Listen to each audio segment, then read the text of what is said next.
המצג בפסוקים א' עד ג' נותן מידע חשוב להבנת העלילה. נפתח בדמויות. אלקנה בעל מעמד מכובד בשבטו. חנה אשת אלקנה, אין לה ילדים. פנינה אשת אלקנה, יש לה ילדים.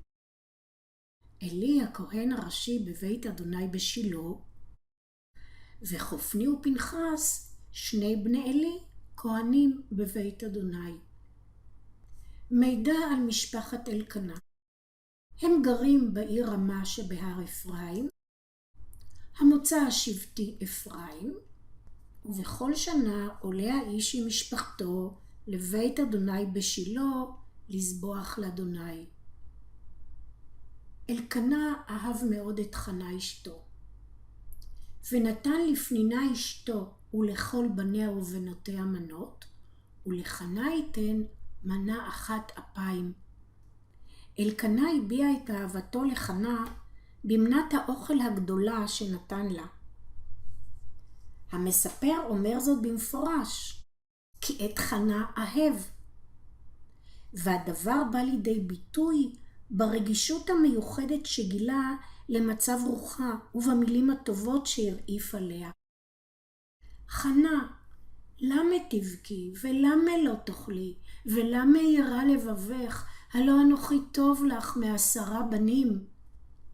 אין מחמאה גדולה מזו מפי בעל לאשתו בספר התנ"ך. פנינה קנאה בחנה על אהבת אלקנה, והציקה לה בגלל עקרותה, כי סגר אדוני בעד רחמה. עקרותה של חנה מתוארת באופן מטאפורי. הביטוי הציורי אדוני סגר רחמה מתאר את רחם האישה כבעלת דלת ומנעול.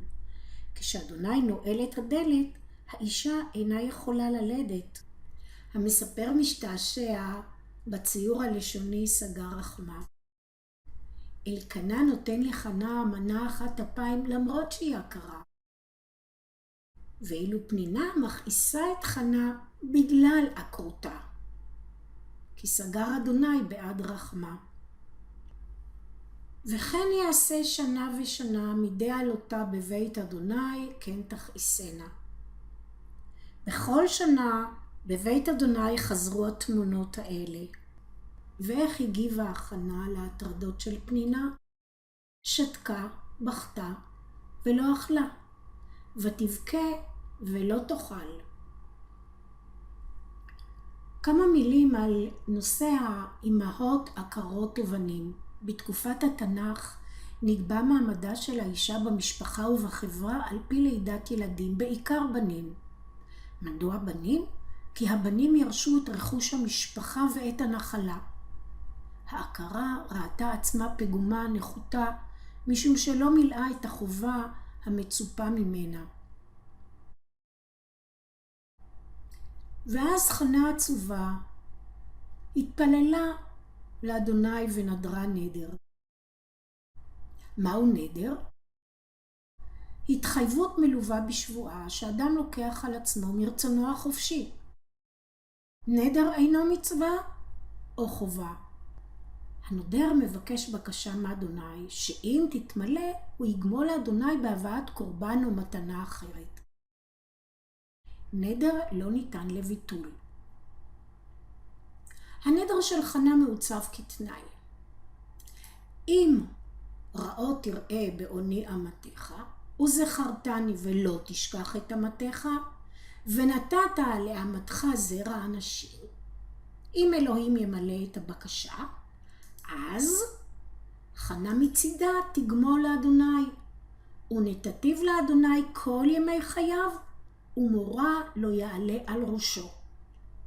חנה מבקשת מאלוהים שיראה את כאבה, יזכור אותה לטובה וייתן לה בן. 3 פעמים היא מכנה עצמה אמתך. אמה היא שפחה, נקבה של עבד. בדרך זו היא משפילה, מנמיכה עצמה לפני אלוהים. ואז בתמורה היא מבטיחה להקדיש את בנה לשירותו של אלוהים למשך כל ימי חייו. הבן לעולם לא יגזוז את שיער ראשו, כשמשון. חנה המתפללת רק הניעה את שפתיה. התפללה בשתיקה. לכן חשב אותה אלי הכהן לשיכורה, ויחשביה אלי לשיכורה. אלי קורא לה, עד מתי תשתכרין? הסירי את עינך מעלייך. תתפכחי. חנה משיבה בנימוס, לא אדוני. אישה קשת רוח אנוכי, ויין ושיכר לא שתיתי. ואשפוך את נפשי לפני אדוני. אל תיתן את אמתך לפני בת בליעל. אינני אישה זולה. כי מרוב שיחי וכעסי דיברתי עד הנה, אני מדברת בכאב לב. אלי הבין שטעה, וברך את חנה, שתקוותה ותפילתה התגשמו, וחנה השיבה לו, במשפט המקובל, תמצא שפחתך חן בעיניך. אחרי השיחה עם אלי, ותאכל ופניה לא היו לה עוד. חנה התאוששה, תאבונה חזר אליה, ולמחרת היום חזרה משפחת אלקנה לביתם ברמה. וישכימו בבוקר, וישתחוו לפני אדוני, וישובו ויבואו אל ביתם הרמתה. חנה הרתה, וכעבור שנה ילדה בן.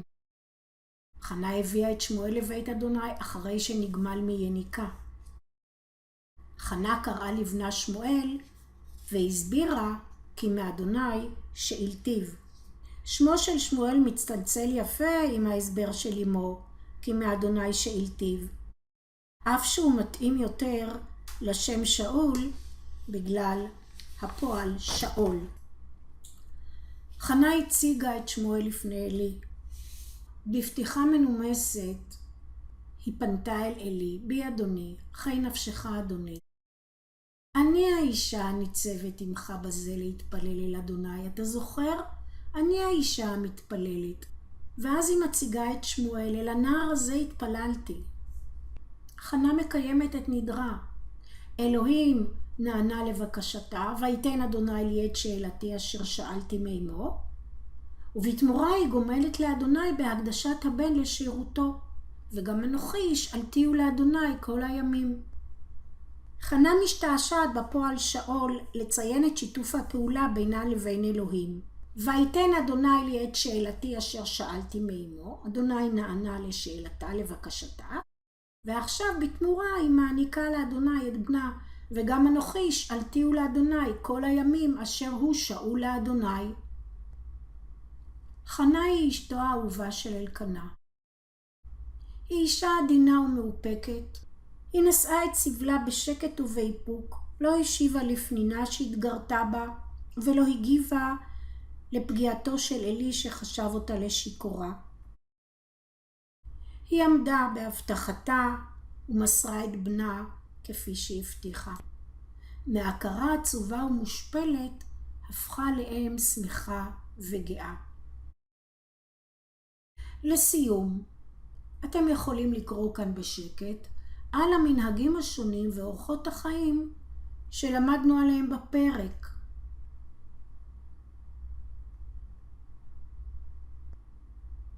אנחנו ניפגש בפרק הבא.